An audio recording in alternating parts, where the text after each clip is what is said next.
श्री स्वामी समर्थ. श्री स्वामी समर्थ आपल्या सगळ्यांच्या पाठीशी श्री स्वामी समर्थ महाराजांचा आशीर्वाद राहू दे अशी मी स्वामीचरणी प्रार्थना करते आणि आजच्या या व्हिडिओला मी सुरुवात करते. आजचा जो व्हिडिओ आहे तो म्हणजे आपण थंबनेल सगळ्यांनीच बघितला असेल. आजचा जो विषय मी घेऊन आली आहे तो म्हणजे या पितृपक्षामध्ये आपल्याला रोज पंचमहायज्ञ का करायचा आहे, तसेच आपल्याला कोणत्या सेवा आपल्याला या करायच्या आहे, तसेच पितृदोष आणि पितृऋण यामध्ये काय फरक आहे ते आजच्या या व्हिडिओमध्ये मी सांगणार आहे. तर बघा, आपला जो जन्म झालेला आहे तो काही ना काही ऋण फेडण्याचा झालेला आहे. म्हणून प्रत्येक घराचं वेगवेगळं वैशिष्ट्य आहे. कोणाचा जन्म हा जास्त श्रीमंत घरामध्ये झालेला आहे तर कोणाचा जन्म फुटपाथवरच्या घरामध्ये झालेला आहे.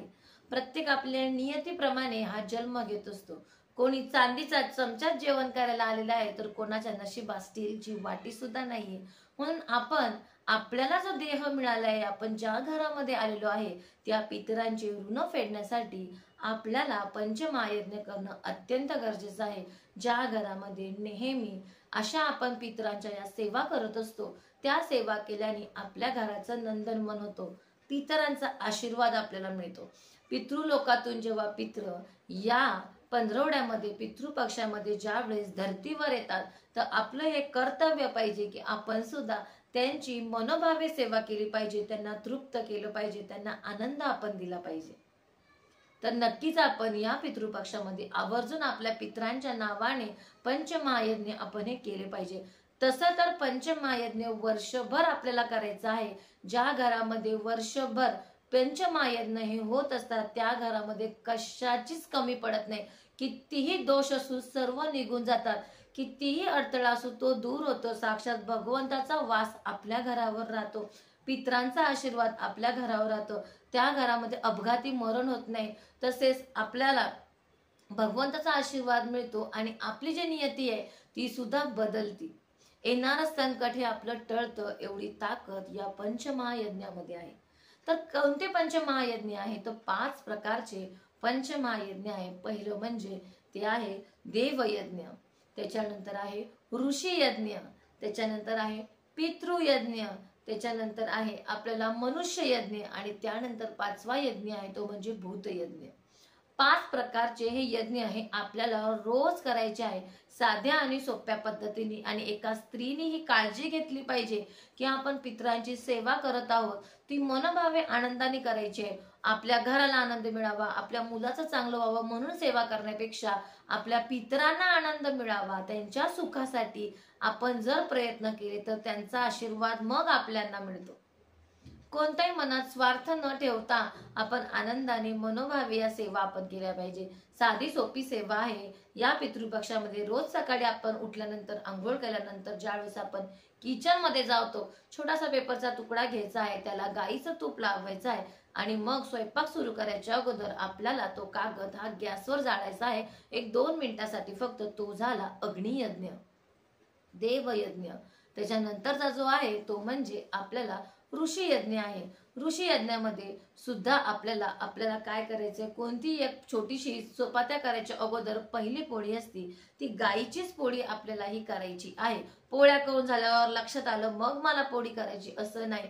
पहिली पोळी ही गाईचीच पोळी करायची, त्याला गाईचं तूप लावायचं आहे आणि आपल्याला रोज गाईला हे पितरांचं नाव घ्यायचं आहे आणि खाऊ घालायचे आहे. जर गाईचं तोंड दक्षिण दिशेला असेल तर अतिउत्तम, नसेल तर जशी अवस्थेत ती गाय उभी असेल तरी आपण खाऊ घातलं तरीही ते चालतं.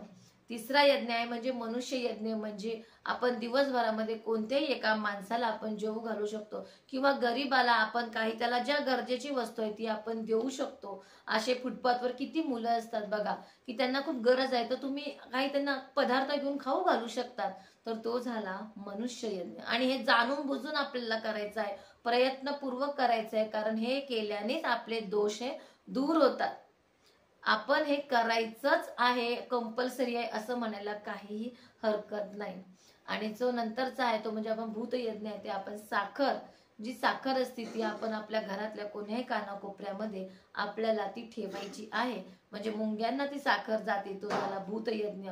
एखाद्या घरामध्ये जी नकारात्मक ऊर्जा असते ती त्यामार्फत ती दूर होती, तो झाला भूतयज्ञ. पितृयज्ञ जर आपल्याला करायचा असेल तर पितृयज्ञामध्ये आपल्याला आपण जो स्वयंपाक करतो ते पोळी घ्यायची, त्याच्यावर जो काही स्वयंपाक केला असतो तो केला तरी चालतो, ठेवायचा थोडा थोडा घास. नाही नुसतं जमलं तर आपण नुसती साधी पोळी किंवा दही भात आपण तो ठेवायचा आहे. आणि आपल्या छतावर कावळ्याला रोज 12 वाजायच्या आत, 11 वाजायच्या आत तो ठेवायचा आहे. पित्र हे कोणत्या ना कोणत्या कावळ्याच्या रूपामध्ये येतात आणि ते घास हे खातात. तर हे 5 प्रकारची यज्ञ आपल्याला हे कंपल्सरी या पितृ पंधरवड्यामध्ये करायची आहे. तर ह्या केल्याने सगळे काही दोष आहेत ते निघून जातात.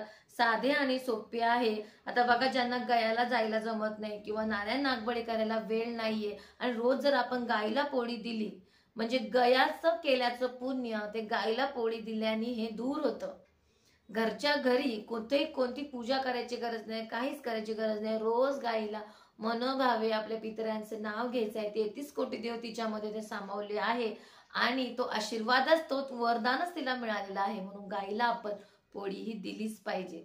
आणि जर नाही तुम्ही कधी नारायण नागबळी केली, कधी गायाला आपण पिंडदान केलं नाही, तर नक्कीच या पितृ पंधरवड्यामध्ये आपण ही सगळ्यात मोठी सेवा मानली जाते. तर नक्कीच करावं, तर्पण करावं. दक्षिण दिशेला तोंड करून रोज सकाळी आपण आपलं जलामध्ये थोडेसे तीळ टाकावे, ते पाणी आपल्या पितरांनाही अर्पण करावं. या सेवा आपण केल्या पाहिजे. तसेच आपण आणखीन कोणत्या सेवा करू शकतो, तर आपल्या घरामध्ये जास्त दोष असेल, काही वादविवाद होत असेल, भांडण होत असेल, चिडचिड होत असेल, घेतलेलं कार्य मनासारखं होत नसेल, तर आपण आपल्या पितरांच्या नावाने संकल्प धरायचा आहे आणि संक्षिप्त भागवत आपल्याला हे वाचायचं आहे. आपण जास्त 1.25 तासच लावतो संक्षिप्त भागवत वाचन करायला. दिंडोरी प्रणित स्वामी केंद्रामध्ये उपलब्ध आहे. तो खूप साधा आणि सोपा असा ग्रंथ आहे. आपण सहज तो वाचू शकतो. संक्षिप्त भागवत आपण संकल्प धरायचा आहे आणि रोज आपल्याला या 15 दिवसामध्ये पितरांच्या नावाने जर आपण वाचन केलं, सगळे दोष आपले दूर होतात. पितर सुद्धा हे ऐकतात की किती मनोभावे आपली सेवा करताय, त्यांचा आशीर्वाद हा आपल्याला मिळत असतो. नाही जमलं आपल्याला तर आपण रोज पितृस्तोत्र हे वाचलं पाहिजे. नित्य सेवेच्या पुस्तकामध्ये पितृस्तोत्र हे उपलब्ध आहे. तर आपल्याला याचं वाचन हे रोज केलं पाहिजे. काही नाही केलं तरी पितृस्तोत्र हे कंपल्सरी आहे, ते आपण हे केलं पाहिजे. त्याच्यानंतर आपण एखादी गोष्ट ठरवली किंवा संकल्प केला तर आपण संकल्प करून आपण गुरुचरित्र पारायण करू शकतो. त्याचं फळ आपण आपल्या पितरांना पोचवू शकतो. सारामृत ग्रंथाचं पारायण करू शकतो. नवनाथ ग्रंथसाराचं आपण पारायण करू शकतो. घरच्या घरी आपण काही ना काही थोडीफार सेवा ही पितरांच्या नावाने ही नेहमी केली पाहिजे. पितरांचा आशीर्वाद हा आपल्या भोवती मिळतो आणि आपली थांबलेली कामं पूर्ण होतात आणि त्यांच्या आशीर्वादाने आपल्या मुलांचा आणि आपल्या पुढच्याही पिढ्यांचा हा उद्धार होत असतो. म्हणून आपण ही आवर्जून ही सेवा केली पाहिजे. त्यांची तिथी ही चुकवली नाही पाहिजे. मनोभावे त्यांना आपण श्राद्ध हे जेवू घातलं पाहिजे. त्यांचं तर्पण आपण केलं पाहिजे.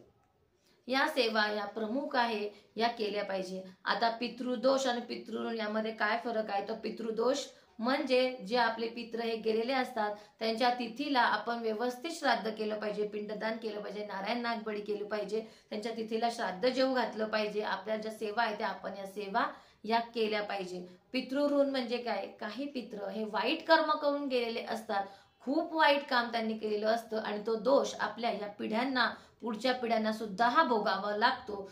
तो भोगू नये, तो त्रास आपल्याला होऊ नये, त्यांच्या चुकीची शिक्षा ही आपल्याला मिळू नये, याच्यासाठी आपण सेवा केल्या पाहिजे, पारायण केली पाहिजे, नामस्मरण पितृदेवांचं आपण केलं पाहिजे. ओम पितृदेवाभ्य नमः, ओम पितृदेवताय नमः या मंत्राचा सुद्धा आपण हा जप हा केला पाहिजे. आपण नाही काही शक्य तर नुसतं आपण साध्या सिंपल पद्धतीने पितृस्तोत्र वाचलं तरीही चालेल.